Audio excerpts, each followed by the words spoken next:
Полицейский был тяжело ранен при задержании преступников. В больнице врачи констатировали смерть, но тут собака заметила что-то странное. То, что произошло дальше, это проявление преданности, подобного которому вы еще никогда не видели. Сержант Алекс Мастерсон крепко сжимал руль своего полицейского автомобиля. Проблесковые маячки были включены, а сирена выла. Он преследовал преступников уже почти 15 минут. Они уклонялись от него в центре города, но теперь, когда они выехали на шоссе, шансы у полицейского увеличились. Он пристально посмотрел на внедорожник, а затем бросил быстрый взгляд в зеркало заднего вида на Чарли, сидящего на заднем сиденье.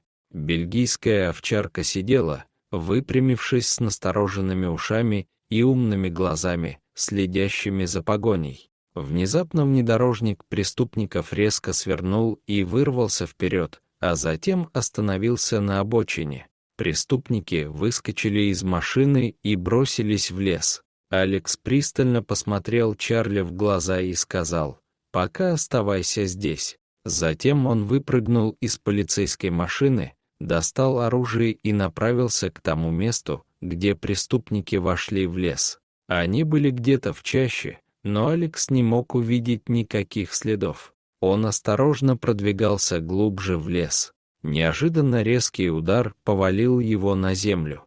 Алекс понял, что его ударили по затылку чем-то тяжелым и что он теряет сознание. Последнее, что Алекс успел сделать, прежде чем все погрузилось во тьму, это нажать кнопку, которая открывала дверь машины и выпускала Чарли. Когда дверь открылась, Чарли бросился в лес. Его нос точно указал место.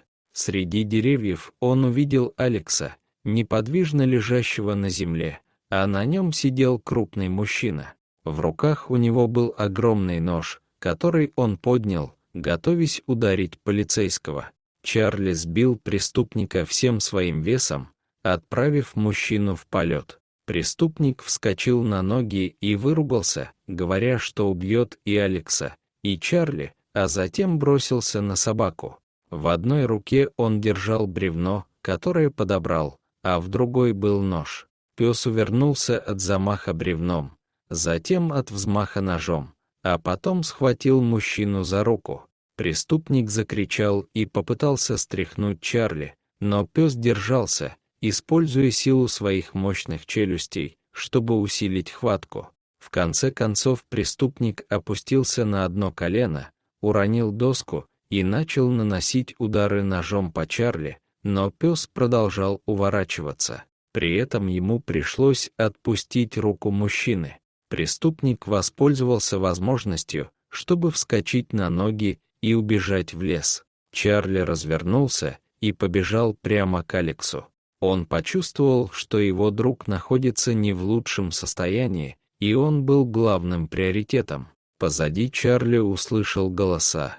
Его нос по-прежнему улавливал все вокруг, и он побежал на звуки. Это была вторая полицейская машина, которая следила за погоней по рации и приехала на помощь. Двое офицеров узнали Чарли и последовали за ним к Алексу. Когда они его нашли, он был без сознания и в плачевном состоянии. Как только они попали в больницу, ситуация выглядела не очень хорошо. Врачи назначили целый ряд анализов и немедленно начали работать над пациентом.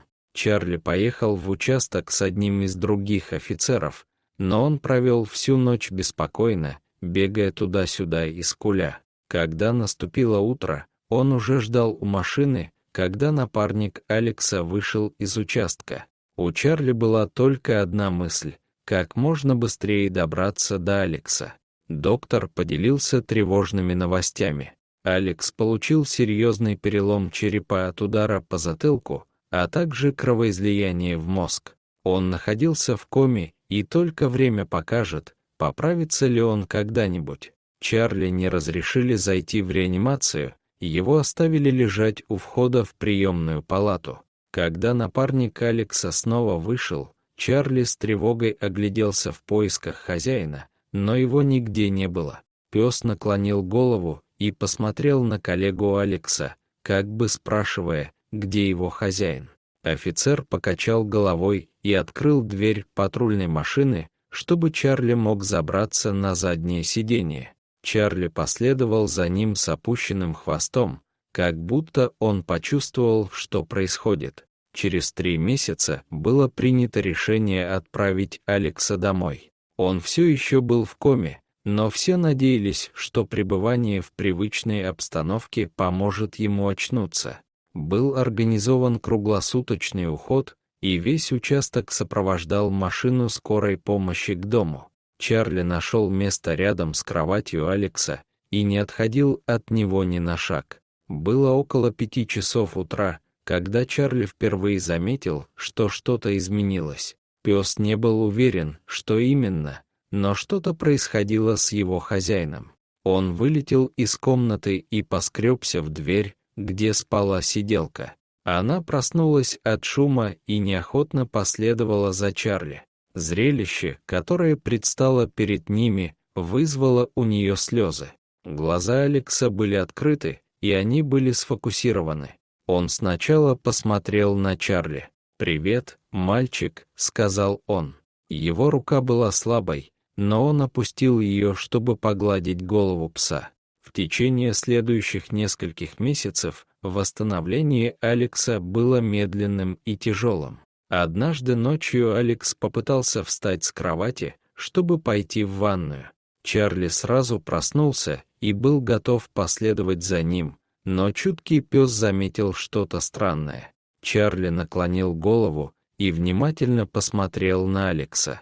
Его друг уже стоял на ногах, но был очень неустойчив. В следующий момент лицо Алекса исказилось от боли, он стиснул зубы, а глаза покраснели. Чарли ринулся к спальне сиделки. Он скребся, лаял и рычал, пока внутри не послышалось движение, а затем побежал обратно к Алексу. К этому времени мужчина упал, его тело все еще судорожно дергалось, а из уголков рта стекала тонкая пена. Сиделка вошла в комнату и взяла ситуацию под контроль. Она подложила подушку под голову, чтобы поддержать шею, и осторожно перевернула его на бок. Она проверила пульс и дыхание, а затем позвонила в больницу. Когда врач прибыл, он осмотрел Алекса, а затем покачал головой. Он повернулся и быстро заговорил с сиделкой. В комнате воцарилась общая печаль. Они разговаривали и вели себя так, как если бы Алекс был мертв. Чарли видел это много раз во время службы. Люди ведут себя так, когда кто-то умирает. Но Чарли никак не мог этого понять. Доктор считал, что Алекс мертв, но Чарли знал, что это не так. Когда принесли носилки, чтобы унести безжизненное тело Алекса, Чарли перешел в полный боевой режим. Он встал над хозяином, поставив лапы по обе стороны, затем обнажил зубы и угрожающе рычал каждый раз, когда кто-то пытался приблизиться. Так продолжалось более часа. Доктор позвонил в полицейский участок. Он хотел, чтобы они прислали кого-нибудь забрать собаку, чтобы они смогли убрать тело Алекса. Один из офицеров прибыл на место происшествия. Увидев Чарли, стоящего над безжизненным телом Алекса, он посмотрел в пол. Он сказал доктору, что это будет не так просто, как кажется. Алекс и Чарли были товарищами на протяжении 7 лет. У них была практически нерушимая связь. Чарли наблюдал за всем этим. Как-то он должен был заставить их понять, что они не правы. Алекс не умер, пес чувствовал это. Доктор сказал, что у Алекса нет пульса и дыхания, и ничего не вернет его к жизни. Но пока он говорил, Алекс начал кашлять. Чарли отошел в сторону, но продолжал бдительно следить за доктором и офицером. На следующее утро доктор был на телевидении и рассказывал, что стал свидетелем редкого явления, называемого эффектом Лазаря. Алекс казался мертвым, но это был просто результат тяжелого эпилептического приступа, произошедшего из-за травмы головы. Собака с самого начала знала, что Алекс жив. Мужчина поправился, а его верный спутник был рядом. Алекс знал, что Чарли всегда прикроет ему спину.